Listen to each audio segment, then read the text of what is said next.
il y a en hébreu, on a le mot Osher et Osher. D'accord? Comme Osher. On a le bonheur et la richesse.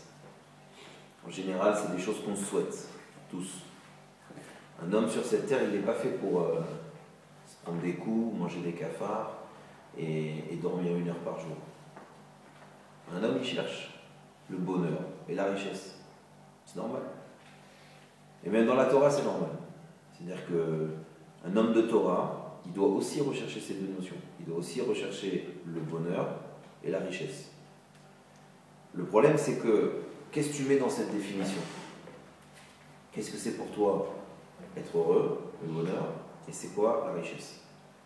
Alors évidemment, pour la richesse, très vite, la réponse, elle paraît évidente, mais c'est le nombre de zéros dans le compte en banque.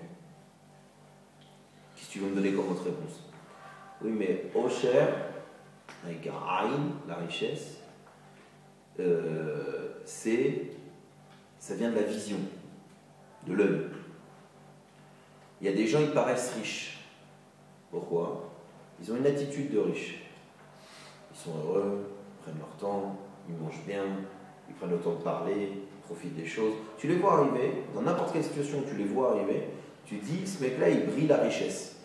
Il y a des gens, ils brillent la richesse aussi parce que le regard que tu as sur eux, par exemple, quelqu'un qui est brillant, ben c'est une sorte de richesse. Il y a des gens, ils savent bien parler, ils ont une prestance, ils ont des connaissances, etc. Et tu les vois comme des gens riches. Riches. Des gens qui ont du potentiel, qui ont de la richesse. Donc d'abord, tu vois bien que quand tu vas souhaiter à ton enfant, à ta femme ou à toi-même du Osher et du Rocher, d'être heureux et d'être riche, tu dois déjà tout de suite te dire, attends, mais est-ce que Esav, qui dans cette paracha s'est fait couper la tête, on peut lui dire Mazel Tov, mais est-ce que le monde occidental, il n'a pas réduit ce qu'on appelle le bonheur et ce qu'on appelle la richesse à des choses qui sont en réalité extrêmement, pas forcément pas importantes, mais en tout cas qui peuvent être très minimes. Par exemple, il y a énormément de choses pour avoir la richesse et le bonheur qui sont liées à ce que tu as. Ce que tu as, comment on dit, aidez-moi, ce qui t'appartient, comment on dit? Ce que je reçois. Ouais, ce que tu reçois. C'est-à-dire, il y a beaucoup de notions, puisque comme dans le monde occidental, ce qui compte, c'est l'argent, ce qui compte, c'est qu'est-ce que tu as acquis dans ta vie. Donc, tu as plein de gens qui, au niveau de leur bonheur ou de leur richesse, ne savent calculer est-ce qu'ils sont heureux ou est-ce qu'ils ont reçu uniquement dans la Réchima. Est-ce que tu as ça, est-ce que tu as ça, est-ce que tu as ça, est-ce que tu as reçu ça, est-ce que tu as etc. Et déjà ça, cette vision de la vie, elle est catastrophique parce qu'en réalité, elle t'a écrasé, écrabouillé, je dirais, deux notions qui sont extraordinaires que tu peux vivre dans des petites choses, dans des petits détails, on va voir après. Ils te les ont écrasées avec un système très fermé, très froid, où si tu es heureux, si tu es riche, c'est que tu as ça, ça, ça, ça et ça. Exemple. Si tu es riche, c'est que tu as mamage du pognon. Du pognon. Et pas un peu de pognon. Une tonne. Sinon, tu n'es pas riche. Ça, c'est une truc contre... Pas sûr. Pas sûr. On sait très bien qu'il y a des gens qui gagnent 10 000 shekels et avec toutes les armes qu'ils ont entre la voiture, les trucs, les machins, ok, c'est classe, il y a 10 000 shekels, mais il y en a 7 000 qui partent. Tu as des gens qui gagnent 15 000 shekels, mais étant donné qu'ils ne peuvent pas imaginer de rester plus de 2 secondes à la maison, parce qu'ils n'ont rien à faire, rien à se dire, alors ils dépensent 4 000 shekels de volleyball pour lui, 2 000 de théâtre pour l'autre, histoire de dégager un maximum de zeille partout pour que les enfants ou que la famille, ou etc., etc. Et en réalité, cet argent-là, où il est parti, tu ne sais pas. Si le gosse il s'épanouit dans ça, tu as tout gagné. Mais si le gosse il ne s'épanouit pas, il va te regarder, il va te dire pourquoi on n'est pas assez riche, parce que je ne me suis pas encore assez épanoui.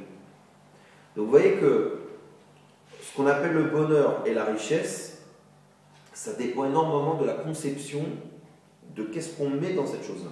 Exemple,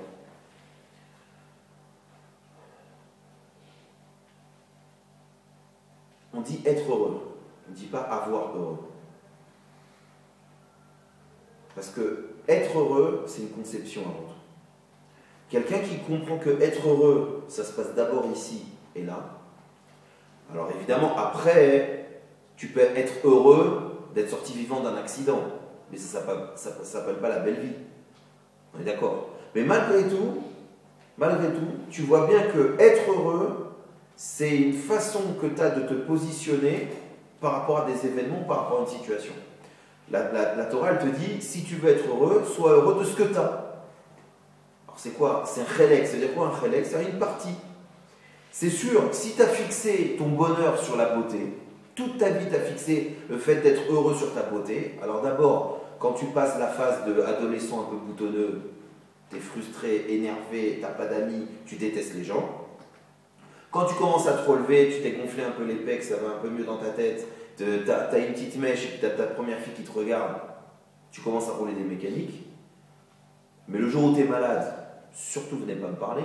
Le jour où juste au moment où tu as un rendez-vous d'affaires, tu as le gros bouton qui a poussé, laisse tomber, tu n'auras pas le travail. Donc quand tu fixes sur un truc de façon comme si c'était ton avodazara de ce qu'on appelle la richesse, le bonheur, etc. Tu dis, moi, c'est la beauté. Quand tu fixes sur ça comme si tu fais de l'avodazara, et c'est là où tu tombes. C'est là où tu tombes. Parce que, ok, la beauté, c'est vrai que c'est plus sympathique a priori d'être beau aux yeux des gens, mais qu'est-ce que c'est être beau? D'abord, tu as ta mère qui te trouve toujours beau. Donc ça, c'est fait. C'est quoi la beauté? Tu vois les photos des mannequins il y a 20 ans, tu aimes bien, oh, elles sont moches. On a tous nos critères. Donc la beauté, c'est quoi? C'est aussi qui donne le critère? Moi, je vais dire, tu le trouves beau, lui? Tu vas me dire, ah non, non, ah, il est comme ça, il est énorme. L'autre, tu vas dire, putain, il est balèze. Donc tu vois bien que c'est très, encore une fois, ça correspond énormément à comment tu vois les choses. Tu as un mec qui va te dire, je vais faire l'armée, super, je vais aider mon pays, je vais me prendre en main, je vais machin. Et un autre qui va te dire, oh, l'enfer sur terre, j'ai pas une seconde pour moi, j'ai machin.